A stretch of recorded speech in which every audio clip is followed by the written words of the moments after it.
നമസ്കാരം, തൊടുപുഴ വാർത്തകളിലേക്ക് സ്വാഗതം. നാട്ടുരാജ്യ ന്യൂസ് ഇന്ന് റിപ്പോർട്ട് ചെയ്യുന്നത് പകർച്ചവ്യാധികൾ കൊണ്ടും പരിസര മലിനീകരണം കൊണ്ടും വീർപ്പുമുട്ടുന്ന തൊടുപുഴയെ ശുചീകരിച്ചെടുക്കുന്ന നേർക്കാഴ്ചകളിലേക്ക് എല്ലാ മാന്യപ്രേക്ഷകരെയും സ്വാഗതം ചെയ്യുന്നു. ഇടുക്കി ജില്ലയിൽ തൊടുപുഴ താലൂക്കിൽ കോലാനി ഗ്രാമം 40 വർഷമായിട്ടുള്ള മാലിന്യ കൂമ്പാരം മലയായി കിടക്കുന്നത് നിർമ്മാർജ്ജനം ചെയ്തുകൊണ്ട് ഗ്രാമവാസികളുടെ ചിരകാല സ്വപ്നം സാക്ഷാത്കാരമാകുന്നതിൻ്റെ സന്തോഷത്തിലാണ് കോലാനി പരിസരവാസികൾ. ഭൂമിയെ വീണ്ടെടുക്കുന്ന ദൗത്യം മാലിന്യവിമുക്ത ഭാരതത്തിന് ശുചിത്വ മിഷൻ്റെ നടപടിക്രമങ്ങൾ വിജയകരമായി പൂർത്തീകരിച്ചുകൊണ്ട് 28,000 ക്യൂബിക് മെട്രിക് ടൺ പ്ലാസ്റ്റിക് മല നീക്കം ചെയ്തുകൊണ്ട് 5 മാസം കൊണ്ട് ഭൂമിയെ തിരിച്ചെടുക്കുന്ന ദൗത്യം വിജയകരമായി പൂർത്തീകരിക്കുന്നു. കോലാനി പാറക്കടവിൽ നിന്നും നാട്ടുരാജ്യം ന്യൂസ് റിപ്പോർട്ടർ കെ വിജയൻ. നമസ്കാരം. നാട്ടുരാജ്യം ന്യൂസ് ഇന്ന് റിപ്പോർട്ട് ചെയ്യുന്നത് തൊടുപുഴ മുനിസിപ്പാലിറ്റിയുടെ ബയോ മൈനിങ് പദ്ധതിയുടെ പ്രവർത്തനങ്ങളെക്കുറിച്ചാണ്. കാരണം ഇത് പാറക്കടവിൽ കാലങ്ങളായിട്ട് ഇവിടെയുള്ള ജനങ്ങൾക്ക് തീരാ ദുഃഖത്തിലായിരുന്നു ഇവർ. കാരണം മഴയൊക്കെ പെയ്യുമ്പോൾ അതുപോലെയുള്ള ബുദ്ധിമുട്ട്, ഗന്ധവും മണവും വെള്ളവും എല്ലാം, പട്ടികളുടെ നായ്ക്കളുടെ ശല്യം, ഒന്നും വേണ്ട, ഒരു നാടിന് സഹിക്കാൻ പറ്റാത്ത ഒരു വേദനാജകരമായ ഒരു സ്ഥലമായിരുന്നു ഇത്. ഇന്ന് അത് എന്നാ പറഞ്ഞ പണ്ടൊക്കെ പറയും പോലെ ഇന്ന് മോശപ്രാപ്തി ആയിരിക്കുകയാണ്. അത് നിർമ്മാർജ്ജനം ചെയ്തുകൊണ്ടിരിക്കുന്ന ഒരു സമയമാണ്. നമുക്ക് അയൽവാസിയായ തൊട്ടടുത്തുള്ള കയറിപ്പോകുമ്പോൾ എൻട്രൻസിലുള്ള ഈ ചേട്ടൻ്റെ അനുഭവസ്ഥയൊന്ന് കേൾക്കാം. മഴ പെയ്യുമ്പോൾ ഒക്കെ ഇവിടെ മുകളിൽ നിന്നുള്ള വേസ്റ്റുകൾ, സാധനങ്ങളൊക്കെ റോഡിലോട്ട് ഒഴുകി വരുന്ന അങ്ങനെ പല ശോചനീയമായ അവസ്ഥയായിരുന്നു ഇവിടെ. നാട്ടുകാരിത് പണ്ട് മുതലേ ഇത് ഭയങ്കര ബുദ്ധിമുട്ടായിട്ട് ഇരിക്കുകയായിരുന്നു. ഇപ്പോൾ ഇതൊരു നല്ല കാര്യമാണ് ഇങ്ങനെ ചെയ്യുന്നത്. ഇതിപ്പം എല്ലാം വേർതിരിച്ചെടുത്ത് അത് അവരെ മെഷീൻസ്, ഇത് ടെക്നോളജി കൊണ്ടുവന്ന് മെഷീൻസൊക്കെ എല്ലാം വേർതിരിച്ചെടുത്ത് നന്നാക്കുന്നു. നാട്ടുകാരെല്ലാം ഭയങ്കര സന്തോഷത്തിലാണ്. അപ്പം അത് നല്ല രീതിയിൽ ചെയ്യാൻ ഇവിടെ മുനിസിപ്പാലിറ്റി എല്ലാവരും സഹകരിക്കുന്നു. പണ്ട് മുതലേ ഇത് ഇവിടെ വേസ്റ്റ് ഇട്ടിട്ട് ഭയങ്കരമായിട്ട് കിണറ്റിലെ വെള്ളവും എല്ലാം മോശമായിരുന്നു. ഇപ്പോൾ റോഡിലൊക്കെ ആണെങ്കിലും മഴ പെയ്യുമ്പോൾ ചവറൊക്കെ ഒഴുകി വരുന്ന അവസ്ഥയിലായിരുന്നു. നല്ല രീതിയിലാണ് ഇപ്പോൾ പോകുന്നത്. ഇത് മാറ്റി ഇനി പുതിയതായിട്ട് കൊണ്ടിടാതെ എല്ലാം ചെയ്യുകയാണെങ്കിൽ ഇത് നല്ല കാര്യമാണ്. ശുചിത്വ മിഷൻ പദ്ധതിയിലൂടെ 2.5 കോടി രൂപയാണ് ഇതിനുമായി സർക്കാർ മാറ്റിവെച്ചിരിക്കുന്നത്. ഇത് സംസ്ഥാന സർക്കാർ, ബഹുമാനപ്പെട്ട തൊടുപുഴ മുനിസിപ്പാലിറ്റി എല്ലാം ഇടപെട്ട് നല്ല രീതിയിൽ ഒരു അഴിമതിയൊന്നും കൂടാതെ എത്രയും പെട്ടെന്ന് ഇത് നല്ല രീതിയിലാക്കി എടുക്കുമെന്നാണ് നമ്മുടെ ചെയർമാനും കൂടെ വാഗ്ദാനം കൊടുത്തിരിക്കുന്നത്. കക്ഷി രാഷ്ട്രീയത്തിന് അധീനമായിട്ട് തൊടുപുഴയുടെ വികസനങ്ങൾക്ക് കട്ട തീരുമാനങ്ങൾ കൈക്കൊണ്ട് ജനങ്ങൾക്ക് മാതൃകയാകുന്ന തൊടുപുഴയുടെ സ്വന്തം നഗരപിതാവ് സനീഷ് ജോർജ്. തൊടുപുഴ നഗരസഭയിലെ കഴിഞ്ഞ 40 വർഷക്കാലമായിട്ട് മാലിന്യങ്ങൾ കൊണ്ട് നിക്ഷേപിക്കുന്ന ഒരു ഏരിയയായിരുന്നു സ്ഥലമാണ് പാറക്കടവ് ഡമ്മിങ്ങാണ്. ഇന്ന് അതിനൊരു ശാപമോഷം ഉണ്ടായിരിക്കുകയാണ്. കഴിഞ്ഞ 40 വർഷത്തെ മാലിന്യങ്ങൾ കൊണ്ടേ കുമിഞ്ഞുകൂടി അത് മാലിന്യ മലയായി മാറിയിരിക്കുന്നു. 28,000 മെട്രിക് ടൺ മാലിന്യങ്ങൾ കുമിഞ്ഞുകൂടിയ ആ നാട്ടിലെ പ്രദേശവാസികൾ ഉൾപ്പെടെയുള്ള ആളുകൾ കഴിഞ്ഞ കാലങ്ങളിൽ അവിടുത്തെ ജനപ്രതിനിധികൾ ഉൾപ്പെടെ സമരവും സമരപരിപാടികളും എല്ലാം നടത്തിയിട്ടും ഒരു മോശമില്ലാത്ത ഒരു കഥയായി മാറിയ ആ മാലിന്യ കൂമ്പാരം 2,87,00,000 രൂപ കരാർ അടിസ്ഥാനം മുടക്കി ശുചിത്വ മിഷൻ്റെയും നഗരസഭയുടെ CFC അനുവദിച്ച് കിട്ടുന്ന ഗ്രാൻറ്റും ഉപയോഗിച്ചുകൊണ്ട് കോഴിക്കോട് ആസ്പദമായിട്ടുള്ള MCK കുട്ടി എന്നൊരു കമ്പനി അവർക്ക് ആരംഭിച്ചിരിക്കുകയാണ്.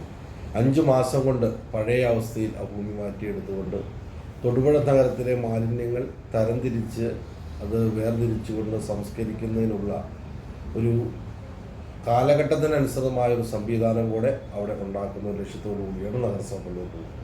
ഇതോടുകൂടി ഈ നഗരത്തിലെ മാലിന്യ പ്രശ്നങ്ങൾ നമുക്കറിയാം. കഴിഞ്ഞ ഒരു 5-8 മാസക്കാലമായി നഗരത്തിലെ മാലിന്യങ്ങളൊന്നും തന്നെ എടുക്കുന്നില്ല. എങ്കിലും വ്യാപാരികൾ ഉൾപ്പെടെ വളരെ ബുദ്ധിമുട്ടാണ്. ഹരിതകർമ്മസേന യൂസർ ഫീയൊക്കെ ചോദിച്ച് കടകളിലൊക്കെ ചെല്ലുമ്പോൾ വളരെയധികം ആളുകൾ അതിനെ പ്രതികരിക്കുന്ന ഒരവസ്ഥയുണ്ട്. കാരണം അവരുടെ മാലിന്യങ്ങൾ കൊണ്ട് കളയുവാനൊരു ഇടമില്ലാത്തൊരവസ്ഥ. പ്ലാസ്റ്റിക് മാത്രമേ എടുക്കുന്നുള്ളൂ, മറ്റു മാലിന്യങ്ങൾ എടുക്കുന്നു. ഹോട്ടലുകളിലും ഭക്ഷണശാലകളിലൊക്കെ മാലിന്യങ്ങളെല്ലാം മറ്റ് ഫുഡ് വേസ്റ്റൊക്കെ ചില പന്നി ഫാമുകാരൊക്കെ കളക്ട് ചെയ്യുന്നുണ്ടെങ്കിൽ പക്ഷേ ശാശ്വതമായ ഒരു പരിഹാരം നഗരസഭയ്ക്ക് കണ്ടെത്താൻ ബുദ്ധിമുട്ടായിരുന്നു. പക്ഷെ അതിന് ഒരു വലിയൊരു പച്ചക്കൊടി നഗരസഭയുടെ ഭാഗത്തുനിന്നുണ്ടായിരിക്കുകയാണ്. ഈ വർക്ക് പൂർത്തീകരിക്കുന്ന ഒരു തൊടുപുഴ നഗരത്തിലെ മാലിന്യ പ്രശ്നത്തിന് ശാശ്വതമായൊരു പരിഹാരം കാണുമെന്ന് തൊടുപുഴ നഗരസഭാ ചെയർമാൻ പറയാൻ ആഗ്രഹിക്കുന്നു. ഖരമാലിന്യം ഇത് സംസ്കരിച്ച് എന്തായിട്ട് അതിന് പ്രൊഡക്റ്റാണ്? ഇപ്പം തരം തിരിച്ച് പ്ലാസ്റ്റിക് സിമെൻറ്റ് കമ്പനികളിലേക്കും മറ്റ് മാലിന്യങ്ങൾ അത് വളമായിട്ട് ഉപയോഗിക്കുന്നു. രണ്ടായിട്ട് അത്രയും ഐറ്റം ഉണ്ട്. കല്ലും മറ്റു സാധനങ്ങളൊക്കെ ഉണ്ട്. അത് രീതിയിലേക്ക് കോലാനി പാറക്കടവ് ചെറിയ കുന്നിൻ മുകളിൽ 1.5 ഏക്കർ സ്ഥലമാണ് 40 വർഷമായിട്ട് മാലിന്യ കൂമ്പാരമായി സ്ഥിതി ചെയ്യുന്നത്. ടൗണുകളിൽ നിന്നും വർഷങ്ങളായി വീടുകളിൽ നിന്നും ശേഖരിക്കുന്ന മാലിന്യങ്ങൾ ഇവിടെ കൂമ്പാരമായിട്ട് ജനജീവിതം പൊറുതിമുട്ടി ഇത് നീക്കം ചെയ്യാൻ നിരവധി ജനകീയ സമരങ്ങൾ നടത്തിയിട്ടുണ്ടെങ്കിലും 2024 ശുചിത്വ മിഷന്റെ പദ്ധതിയിൽ ഉൾപ്പെടുത്തി സ്വച്ഛ് ഭാരത് മിഷൻ നഗരം 2ാം ഘട്ട പദ്ധതിയുടെ വിജയമാണ് ഇവിടെ പൂർത്തീകരിക്കുന്നത്.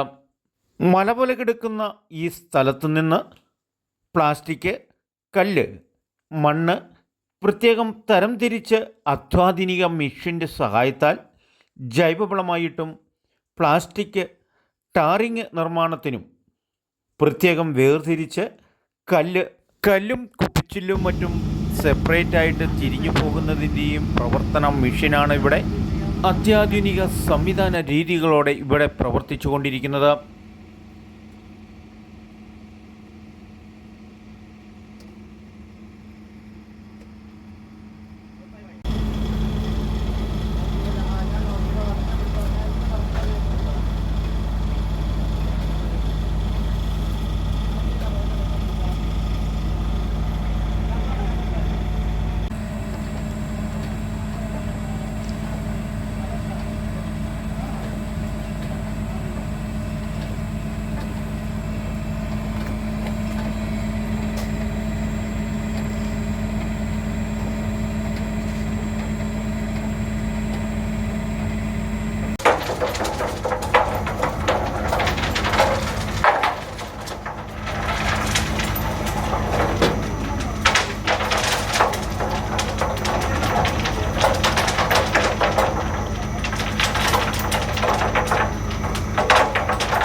പ്ലാസ്റ്റിക് മാത്രം പ്രത്യേകം വേർതിരിഞ്ഞു പോവുകയും കല്ലും മണ്ണും മറ്റും അവശിഷ്ടങ്ങൾ പ്രത്യേകം വേർതിരിഞ്ഞ് തന്നെ നീക്കം ചെയ്തുകൊണ്ടിരിക്കുന്നതാണ് ഈ മിഷൻ്റെ പ്രധാന ദൗത്യം.